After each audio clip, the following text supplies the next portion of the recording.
o Batistão, ele falou o seguinte: o senhor homenageou, visitou na cadeia, treinou tiro e empregou a família do chefe do escritório do crime. Se isso não é com Tava na milícia aqui com a também. milícia, o que é? O Batistão fez essa pergunta. E várias pessoas associam a família Bolsonaro à milícia. Explica isso. Eu sempre defendi e sempre vou defender policial. Tenho admiração pelos policiais. Cara que dão a vida pela gente aí, pelo nosso direito de vir. Vou fazer sempre. Esse caso específico do Adriano, quando eu conheci dentro do BOP, Batalhão de Operações Policiais Especiais no Rio de Janeiro, dando instrução de tiro para mim como deputado. Então ele é um cara, uma referência. Exímio atirador, super respeitado na polícia. Eu conheci ele nessas condições. Para encurtar a história, ele, como era um policial operacional... Os caras estão falando sigilo no iFood. Os caras Desculpa. Como ele era um cara operacional, ele tem na situação, ele e a patamo dele, que a gente chama, né, os policiais que trabalham com ele na viatura, eles foram acusados de ter matado um flanelinha em determinado local. E eu sabia, a gente tinha as informações que não era flanelinha, era um traficante de droga, ele estava preso.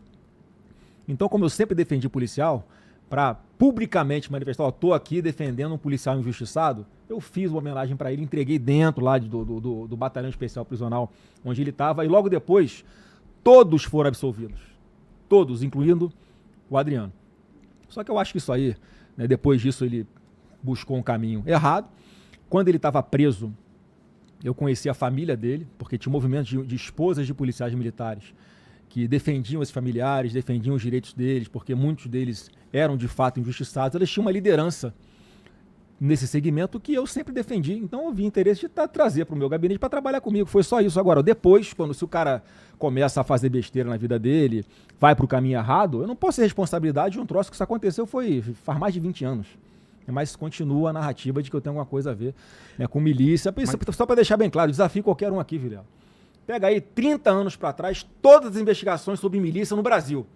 Acha uma que tem alguma coisa falando de Bolsonaro ou de Flávio Bolsonaro. Não tem, porque é zero. Mais uma vez, eu nunca defendi bandido, sempre defendi pau em bandido, porrada em bandido, cadeia para bandido, bandido ser neutralizado pela polícia, se enfrentar a polícia. Então não tem nenhum compromisso com o bandido. Eu sempre defendi, sempre defender policiais. É verdadeiro que em 2007 você fez o discurso na tribuna da LERJ que defendeu as milícias, referindo-se a elas como um novo tipo de policiamento e afirmando não se pode simplesmente estigmatizar as polícias? Por que estava acontecendo na época? Tá? Qualquer prédio que tinha 2, 3 policiais morando é milícia. Então, se tem uma rua onde moram 10 policiais e ele não deixa ter uma boca de fumo na porta da casa dele vendendo droga pro filho dele, era milícia. Então, nesse cenário, a gente defendia a legitimidade dos policiais, mas não depois, quando começa essa prática de explorar a comunidade, né, cobrar pelo gás, cobrar pelo Wi-Fi, cobrar pelo gato net, enfim, começou a explorar o trabalhador. Obviamente, isso é crime e eu nunca defendi esse tipo de prática, tanto é que acabei de votar. Como eu te disse, a gente aumentou as penas para milícia privada nesse projeto de lei que a gente falou no começo do programa, que entrou em vigor essa legislação, e eu sugeri lá para o Derrite, ele colocou, você aumenta a pena mínima para o crime de milícia privada.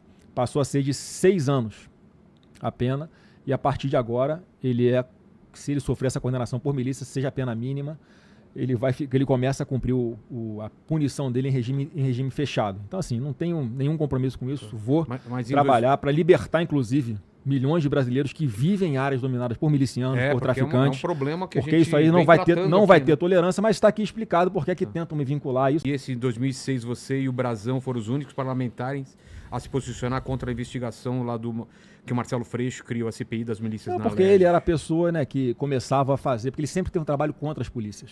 Ele sempre... Cara, eu já subi morro para participar de reconstituição, né, de operações policiais, né, que esse tipo de político que diz defender direitos humanos, eles iam para prejudicar os policiais. Eu subia morro para não deixar que isso acontecesse, para a investigação acontecer de uma forma isenta. Então, assim, não tem... Lá no começo a discussão ainda estava, né, muito incipiente. Ninguém entendia o que era aquilo. Era um fato novo, vamos dizer assim, que começava no Rio de Janeiro. Mas seu governo você vai combater a milícia, combater o crime organizado, não tem papo. Não tem papo. Mais uma vez, a gente acabou de colocar nessa lei que quem for chefe, por exemplo, de facção como essa daí, vai começar a responder por 20 anos de cadeia. Não tem papo.